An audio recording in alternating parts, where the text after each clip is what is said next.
We are grateful for your hard work and dedication.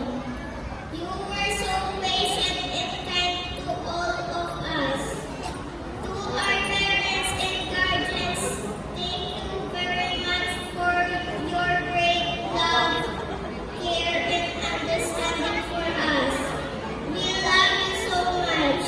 To my fellow graduates, I want to say congratulations on this important achievement.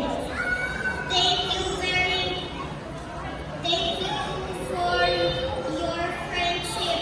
Thank you for the great memories we have created together. This is just the beginning of our long journey. And we have so much to look forward in the years ahead. I pray that we will grow more to be good children of God.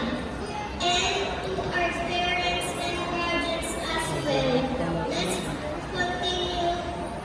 Let us continue to be more loving and compassionate towards others. Let's make a better place to live in. Congratulations to all of us. Thank you for this wonderful experience. God bless us all.